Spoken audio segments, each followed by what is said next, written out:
आज आम उदर बा आब्डोमेन योगाभ्यास करवा। कथार अच्छी पेट पाई सबु नाट, किंतु ये पेटर आम केते सुरक्षा नौ पेट पाई आम कौन करें केवल पेट को खाद्य देले हेनी तापाई किसी पेटर आब्डोमेन बा उदर को केमती कार्यक्रम हम कार्यक्रम हो पार एवं केमती स्ट्रेंथन हम शक्तिशाली हम से आज आम योगाभ्यास करवा। मो सहित अच्छा रोजालिन।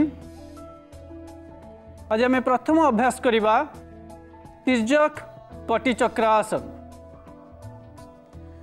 प्रथमे दुई गोड़ मध्य शोल्डर वाइड दूरता रखिबा। दुई आंगुली की दुई हाथर आंगुली की छंदी दबा। हाथ मुंड ऊपर को उठाइबा। श्वास नवा। श्वास छाड़ी धीरे धीरे आगु को जिबा। शरीर उपरी भाग समांतराल भावे चट्टान सहित रहिबो। धीरे धीरे डाहाण पटकू शरीर को बुलाइबा। पुणी धीरे धीरे मझी के आसीबा। पुणी धीरे धीरे बाम पटकू जिबा।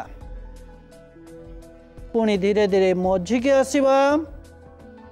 हाथ ऊपर को उठाइबा। श्वास छाड़ी दुई हाथ तलू रखिबा। यही आसनटी थिला तिर्यक कटिचक्रासन, जहाँ द्वारा ये आसन प्रत्येक दिन अभ्यास करने फल आमर हैमस्ट्रिंग मांसपेशी स्ट्रेच हुए। पिठीर उपरी भाग स्ट्रेच हुए। ता सहित पेटर मांसपेशी गुड़िक शक्तिशाली होता है एवं पेटर समस्त यथा किडनी लिवर एवं अन्यान्य ग्लैंड गुड़िक मसाजिंग इफेक्ट पाई थांती, जहाँफल आमर पेटर सुरक्षा सहित पेटर अन्यान्य अंग गुड़िक सुरक्षा लाभ करि थांती। एबे आमे द्वितीय आसन करिबा समकोणा आसन। दुई गोड़ एकाठी रखिबा बा अल्प व्यवधान रखि पारंती। दुई हाथ ऊपर को उठाइबा। कचटी रिस्ट पाखुरो दुई हाथ को बेंड करवा। श्वास नवा। श्वास छाड़ी धीरे धीरे आगु को जिबा। अनुभव करवा जो भले आपणकर दुई हाथ को सामने किए टाणुछि।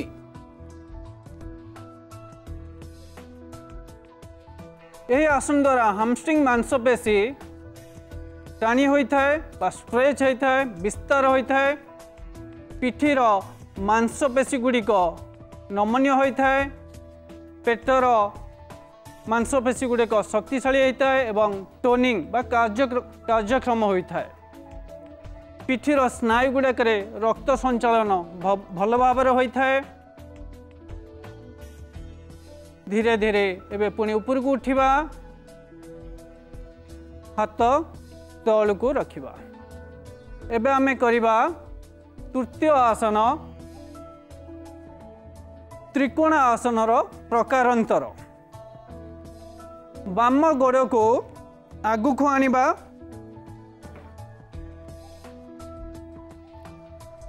बाम आंठू को धीरे धीरे बेंड करिबा।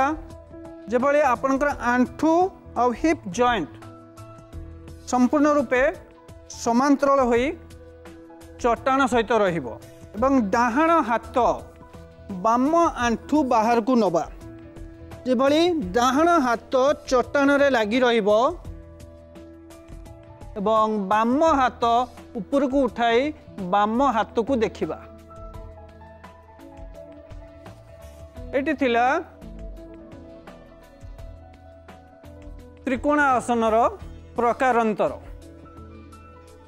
यही आसन रे दुईटी गोड़ शक्तिशाली होता है।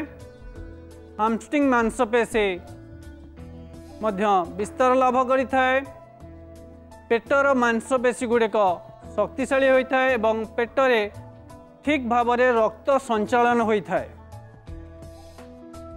जहाँफल पेटर अन्यान्य अंग को समस्त जमती पाचन तंत्र यकृत वृकक समस्त संचालन ठीक भावे बा सुचारू रूपे होता है। ये त्रिकोणासन प्रकारांतर एवं डाहाण पार्श्व करवा डाहाण गोड़ सामना को आनिबा डाहाण आंगुली सामना को रहिबो डाहाण आंठू को भांगी दबा बाम हाथ डाहाण पादर विपरीत दिशा रे रहिबो डाहाण हाथ को ऊपर को उठाइबा डाहाण हाथर आंगुली के देखिबा एटी है त्रिकोणासन प्रकारांतर किछि समय रहिबा एवं धीरे धीरे पोस्चर टी को रिलीज करिबा। एबे आमे चतुर्थ आसन करिबा शीर्ष अंगुष्ठा योगासन। एति मध्य बहुत सुंदर स्ट्रेचिंग आसन टी जा फल आमर उदरीय मांसपेशी गुड़िक भल भाव स्ट्रेच होता है। सो एबे बाम गोड़ को आगु को आनिबा दुई हाथ पछपटे रखिबा आंगुली गुड़िक छंदी दबा लंबा श्वास नबा श्वास छाड़ी बाम आंठू को भांगिबा धीरे धीरे आगु को जिबा मुंड जेभली भावे भूमि की स्पर्श करिबो श्वास नहीं धीरे धीरे ऊपर को उठिबा एबे पुणी डाहाण गोड़ आगु को नबा लंबा श्वास नबा श्वास छाड़ी धीरे धीरे आगु को जिबा मुंड लगेया को चेष्टा करिबा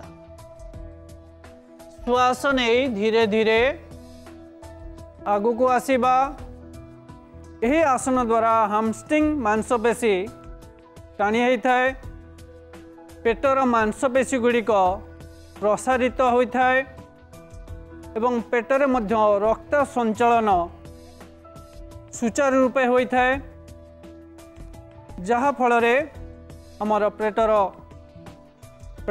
शक्तिशाली पेटर मसल्स गुड़ाक शक्तिशाली होता है एवं अन्यान्य अंग गुड़िक सुचारू रूपे तांकर कार्य करिथांती।